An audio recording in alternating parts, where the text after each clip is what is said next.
بسم الله الرحمن الرحيم.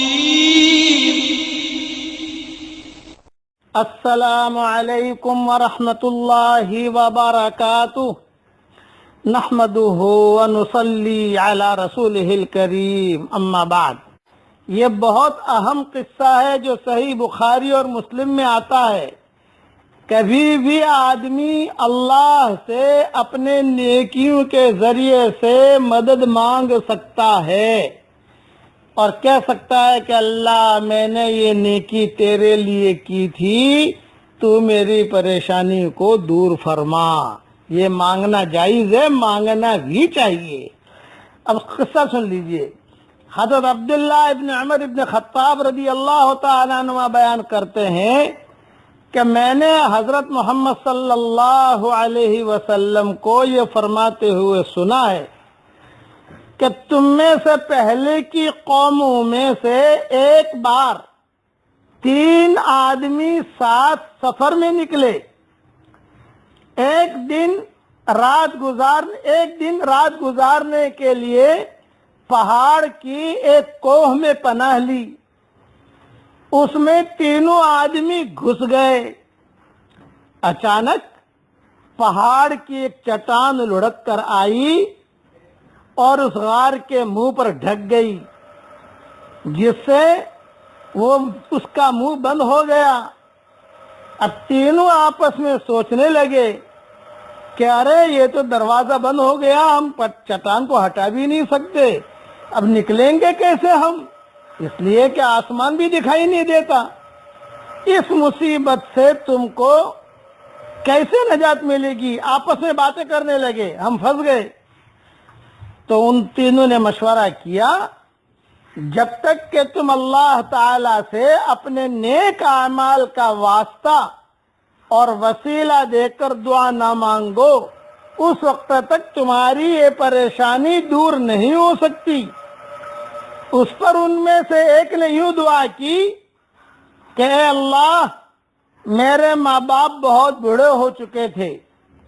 میری عادت تھی کہ جب تک وہ دونوں شام کو دودھ نہیں پی لیتے تھے، اس وقت تک نہ میں اپنی بیوی بچوں کو دودھ پینے دیتا تھا اور نہ خود پیتا. ایک دن اتفاق سے مجھے جانوروں کے لیے درخت کی پتیاں تلاش کرنے بہت دور چلا جانا پڑا. شام کو اپنے گھر اس وقت بکریوں کو لے کر پہنچا جب وہ دونوں سو چکے تھے.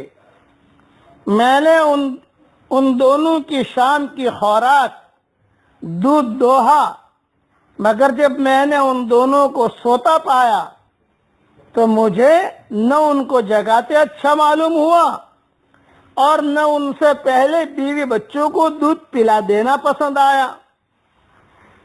تو میں نے یہ پیالہ ہاتھ میں لیے ان کے جاگنے کے انتظار میں کھڑا رہا یہاں تک کہ صبح ہو گئی، اور میرے بچے میرے پیروں میں پڑے روتے رہے اور تل ملاتے رہے. جب وہ دونوں جاگے تو انہوں نے اپنے شام کے حصے کا دودھ پی لیا. اے میرے اللہ، یہ میرے ماں باپ کی خدمت صرف میں نے تجھے خوش کرنے کے لیے کی تھی اور آپ کی خوشنودی حاصل کرنے کے لیے کیا تھا.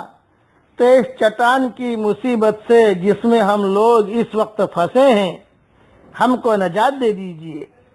وہ پتھر ذرا سا کھسکا، مگر یہ لوگ اس میں سے نکل نہ سکتے تھے. اب دوسرے شخص کی جو دعا ہے وہ 1 3 4 5 میں بیان کروں گا. تیسرے شخص کی جو دعا ہے وہ 1 3 4 6 میں بیان کروں گا. اس لیے یہ بخاری شریف مسلم شریف میں ایک قصہ آتا ہے. آدمی ہمیشہ اپنی نیکیوں کا واسطہ دے کر اللہ تعالی سے دعا مانگے تو اس کی دعا قبول ہوگی. بقیہ تفصیل انشاءاللہ سبق نمبر 1 3 4 5 میں اور 1 3 4 6 میں. اب پڑھ لیجئے میرے ساتھ.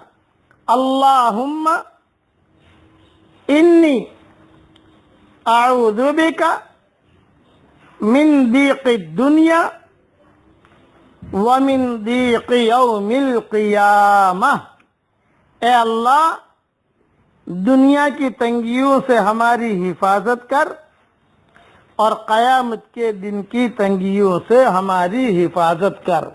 نیکیاں چپکے چپکے کرو اور اس کا واسطہ دے کر اللہ سے دعا مانگو۔